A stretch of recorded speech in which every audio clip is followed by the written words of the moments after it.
It is the summer of 1590. The port of Seville is the loudest place on earth. The air is thick with the smell of tar, sweat, and the heavy metallic tang of fresh silver. A fleet has just docked from the Americas, its timber groaning under the weight of enough bullion to pave the streets of Madrid. To any observer standing on the dock, this is the picture of absolute invincibility. This is what the center of the world looks like. But if you could walk past the guards and look closely at the shipping manifest, you would notice something strange. The silver wasn't staying. It was being unloaded, weighed, and immediately shipped out to German bankers and Genoese merchants. The wealthiest empire in history was merely a funnel. They didn't own the money. They just held it for a moment before it slipped away to pay for yesterday's wars. And the people cheering on the docks?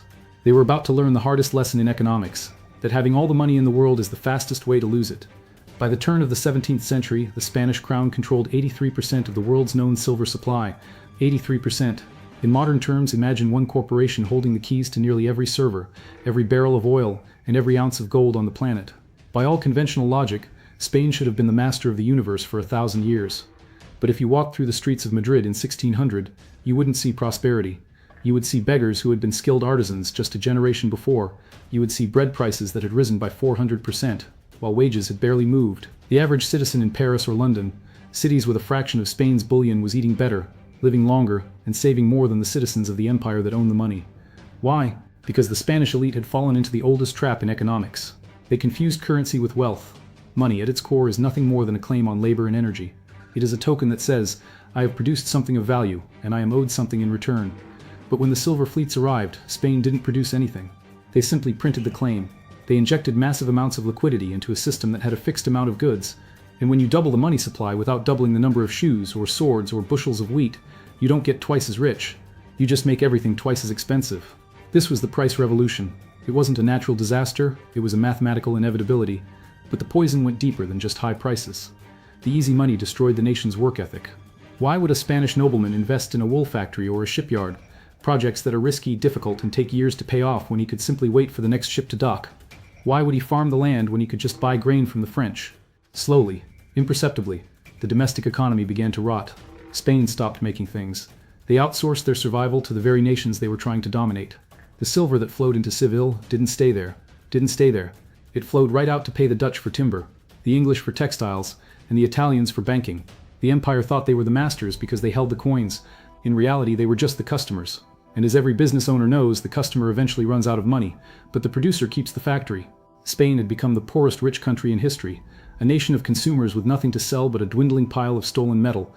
The most tragic victim of this illusion wasn't the king, it was the saver, the prudent merchant, the careful father who had saved silver coins under his floorboards for 30 years, woke up one day to find his life's work could barely buy a week's worth of grain. The inflation didn't burn his house down, but it stole the foundation. The middle class was hollowed out, not by failure, but by the king's success. But inflation is just a fever. A fever alone rarely kills an empire. To truly destroy a superpower, you need something more toxic. You need to convince the world that your credit is as good as your gold, even when the gold is gone. King Philip II of Spain was by every metric the master of the known world. He ruled over Spain, Portugal, the Netherlands, Naples, and the vast territories of the Americas. He personally owned the mountain of Potosi, the single largest source of silver in human history. Yet this man, essentially the CEO of the world's largest conglomerate, declared bankruptcy 4 times during his reign. Think about the absurdity of that for a second. The man who literally owned the money supply could not pay his bills. How is that possible?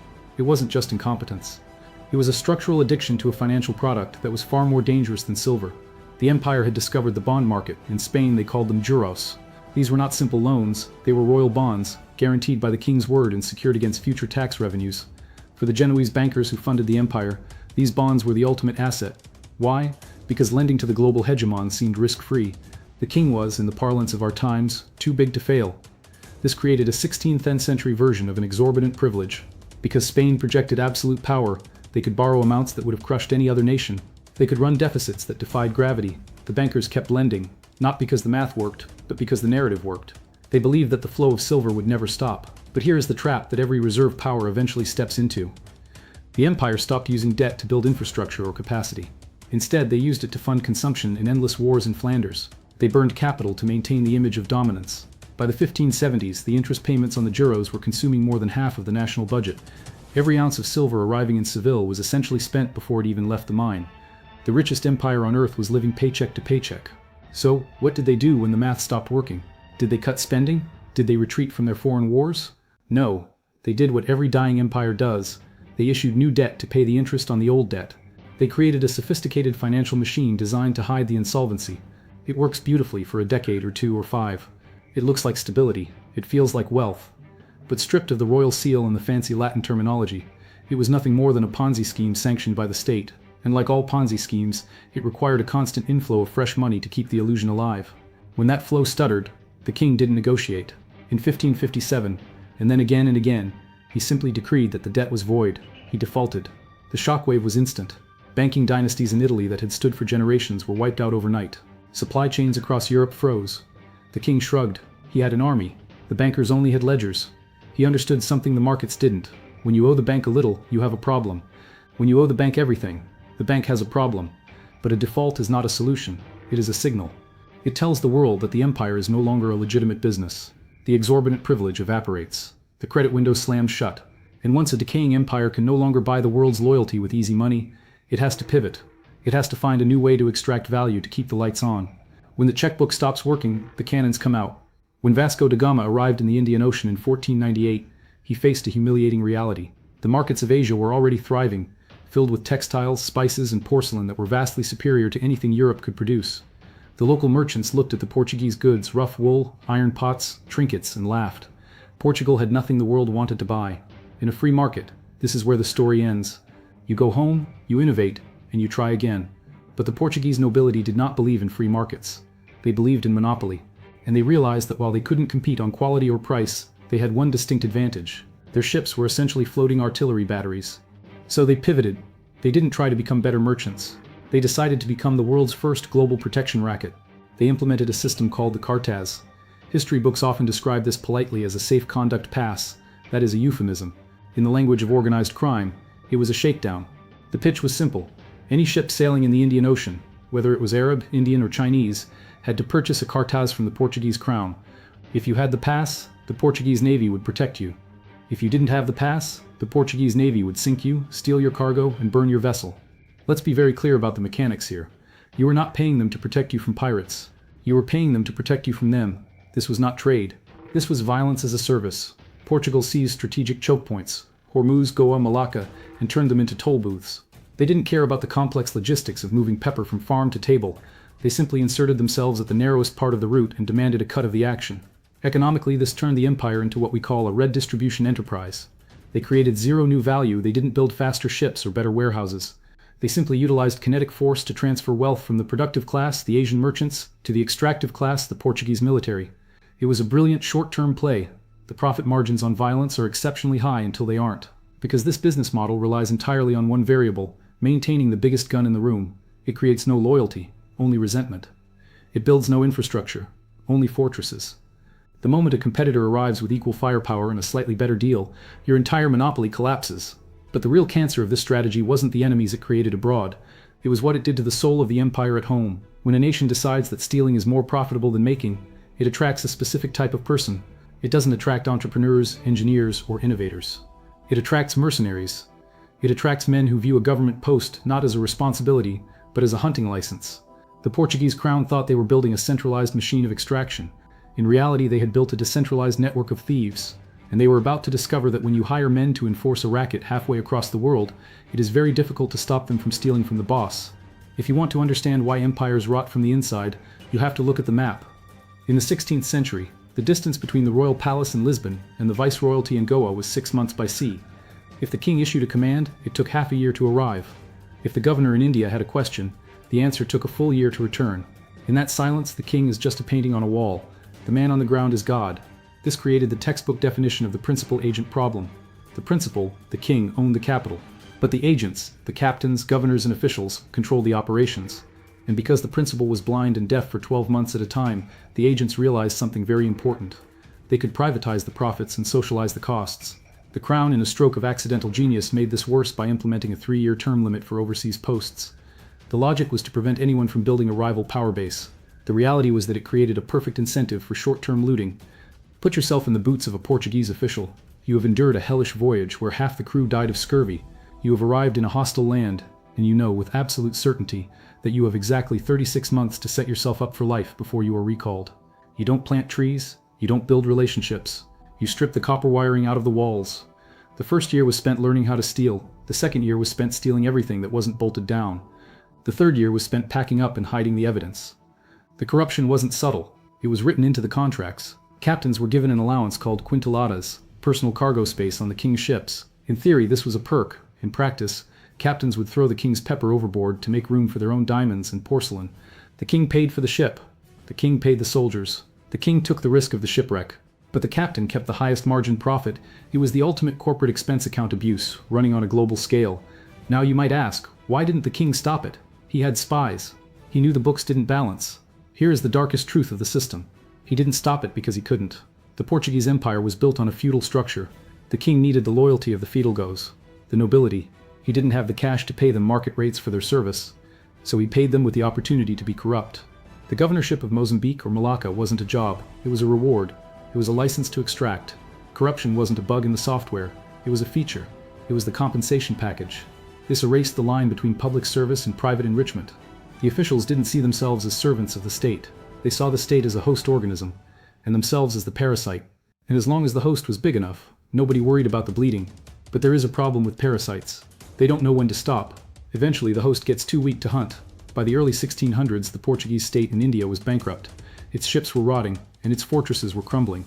But its governors? They retired to Lisbon as the richest men in Europe, building palaces with the money that should have maintained the navy. The system had evolved to serve the managers, not the shareholders. And when a system reaches that stage, it becomes incapable of reform. Because to fix the problem, you have to fire the very people who are keeping you in power. So the empire froze. It clung to its old ways, paralyzed by its own internal looting. While on the horizon, a new set of sails appeared. Sails that didn't belong to a king, but to a corporation. In 1628, the Portuguese crown realized the game was changing. They watched with a mixture of envy and confusion as the Dutch East India Company, a private corporation run by merchants, began to systematically dismantle their empire. In a desperate attempt to catch up, Lisbon decided to fight fire with fire. They founded the Portuguese East India Company. On paper, it was a mirror image of the Dutch model, but in reality it was a ghost ship. It collapsed in less than 5 years. The failure wasn't due to a lack of money or intelligence. It was a failure of hardware. You cannot run a modern decentralized software on a medieval centralized operating system. The Portuguese elite suffered from a condition we now call institutional sclerosis. Their entire social structure was built on the culture of the hidalgo, the son of somebody. In this world, status was not earned through trade or innovation, it was inherited through blood and maintained through military service. To an Iberian nobleman, the idea of work was not just tedious, it was vulgar. Accounting was for clerks. Trade was for those who lacked the courage to conquer. They preferred to die in a glorious, expensive defeat than to live as a successful, boring bookkeeper. This was the fatal path dependency. When your entire history is built on the myth of the conqueror, you become incapable of becoming a manager. You are trapped by your own legend. When the king tried to attract private capital for his new company, the Portuguese merchants, the few that remained, simply looked away. They knew the rules. They knew that in an absolute monarchy, private property is just a loan that the king hasn't called in yet. Why would a merchant risk his gold in a company directed by aristocrats who didn't know the price of pepper, but knew every detail of their family tree? The result was a grotesque irony. The Spanish and Portuguese elites spent their energy defending their purity and their ancient privileges, while their houses were being sold out from under them. They looked down on the Dutch as petty shopkeepers. They mocked the English for their obsession with balance sheets and secondary markets. They felt intellectually and morally superior, right up until the moment the shopkeepers bought their debt and seized their ports. This is how superpowers die. Not always through war, but through an inability to admit that the skills that got them to the top are the very same skills that are now dragging them to the bottom. The system becomes so rigid, so obsessed with protecting the status of the insiders, that it would rather let the entire ship sink than allow a commoner to take the wheel. The Iberian empires were not defeated by a better army. They were defeated by a better institution. They were still playing the game of kings, while the world had moved on to the game of capital. If you looked at a world map in the mid-17th century, the Spanish Empire still looked like a titan. Its territories stretched across continents. Its armies were still feared, and its language was the lingua franca of global power. But maps are deceptive. They show you where the borders are, but they don't show you where the pulse is. By 1650, the pulse of the world had moved north. In the vaulted counting houses of Amsterdam, the war for global dominance had already been won. This is the phenomenon of the hollow empire. It is a stage of decline where the external shell of a superpower remains intact, but the internal engine, the capital, the talent and the trust, has already migrated. Spain was still performing the ceremonies of greatness, but it was doing so on borrowed time and borrowed money. The most dangerous part of this transition is that it happens in the dark. Capital is cowardly. It doesn't wait for the revolution to start before it leaves. The brightest minds, the most capable merchants, and the mobile capital of the Iberian world didn't stay to go down with the ship. They moved to where property rights were protected, and where innovation wasn't treated as a crime. Spain was left with the legacy costs, the massive military, the bloated bureaucracy, and the crushing debt from old wars. They had the liabilities of a superpower without the assets to fund them. But why did the world keep using the Spanish silver coin, the real de oro ocho, for decades after the empire began to crumble? The answer is inertia. In finance, habit is a powerful drug. Merchants across the globe continued to accept Spanish silver simply because everyone else did.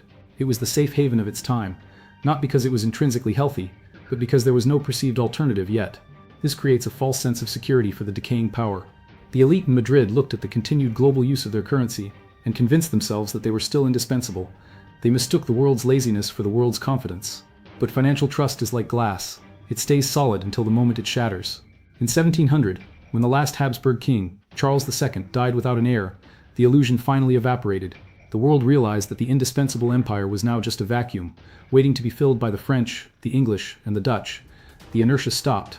The capital that had been leaking out in a trickle became a flood. Within a generation, the currency that had ruled the world for 200 years was a relic. The Golden Age was revealed for what it truly was, a long, expensive funeral procession for a system that refused to adapt. History shows us that the decline of a reserve currency is not a straight line. It is a long plateau followed by a vertical drop. The system holds together through sheer momentum until a single shock, a war, a pandemic, or a royal succession forces the market to look at the math.